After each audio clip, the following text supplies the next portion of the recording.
Nanti kalau kayak gini terus udah masukin ke Mendagri. Gelisah toh? Gelisah toh? Gelisah toh? Nah, udah pada minta, udah tetap aja Polri ya Polri. Gimana saya nggak segini? Biarin tuh, jangan dipotong ya lagi gini ya saya, sama TV tuh. Ya gila dong, gimana sih maunya? Coba pikirkan, ya, coba.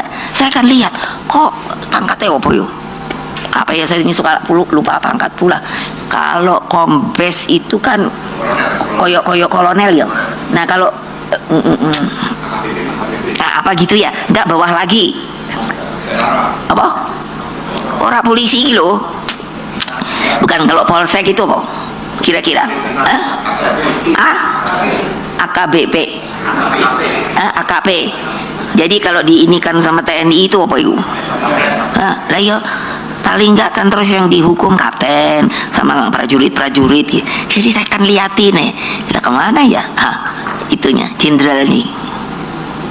Ayo coba cari, ayo cari data di dalam ini persoalan. Pasti yang dihukum-hukum nggak dipecat itu para jenderal loh. Saya kan pernah presiden toh. Loh, jadi lah kok kesalahan ditimpakan kepada anak buah? Padahal anak buah kalau nggak menurut perintah udah pasti out. Maksudnya diturunkan atau di apa? Selalu bilang, ya itu makanya saya kalau saya dapat penjaga, ada dia tuh orangnya. Nah tuh ada 2 orang gitu tau. Nanti kalau mamanya lengah udah dibilang katanya salah. Terus hanya siap. Jadi kalau mereka saya suruh gitu, terus langsung siap ibu. Tar dulu, kamu siap bego atau siap ngerti? Bener, boleh nanya mereka. Tapi aneh, kok seneng ikut saya? Nggak ada kalau saya suruh kamu pergi ya supaya naik pangkat sekolah, nggak ada yang mau. Apa sih ini loh? Saya marah tapi saya pelihara mereka. Nih, boleh tanya kalau nggak percaya. Kalau sakit aku yang bayar. Apa sih? Aku nyari coba bisa nolong saya nggak? Bonding. Anak buah saya tuh kalau saya bilang bonding gitu udah ngerti. Saya sendiri bingung, bukan bahasa Indonesia. Maksudnya meresap gitu. Coba dong tolongin gitu loh. Sebetulnya kayak karena ada ya pengadilan militer yo. Ya toh. Loh, kok kayak nggak ada mandul yo? Nggak ada tuh. Atau karena sekarang keadaannya lagi nggak ada perang gitu saya pikir. Lah, tapi kan ada. Masa ini kalau yang kami di TSM gitu, apa namanya TSM toh? Tuh kan. Nah, terstruktur sistematis, iya masif. Tapi nggak ada yang berani ngomong. Lah kalau saya kan nenteng aja. Emangnya giat? Nanti terus dibilang ibu tuh bohong, mau bukti gitu aja. Ya, oke. Halo teman-teman, kembali lagi bersama saya di channel ini, Salam NKRI Harga Mati.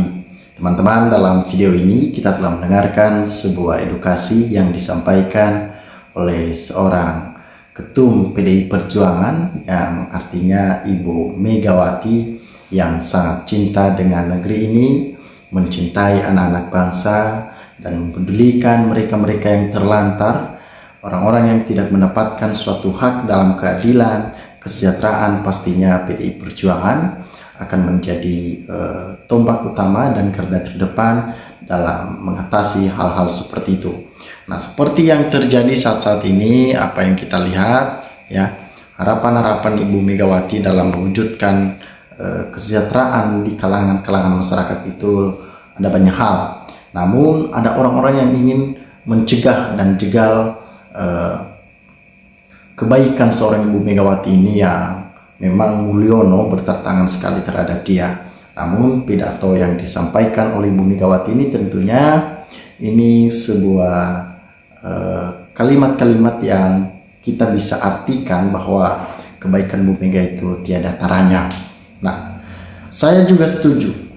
Banyak kebanyakan polisi itu pangkatnya belum tinggi aja punya rumah banyak, terus kalau sama rakyat kecil ya gitulah.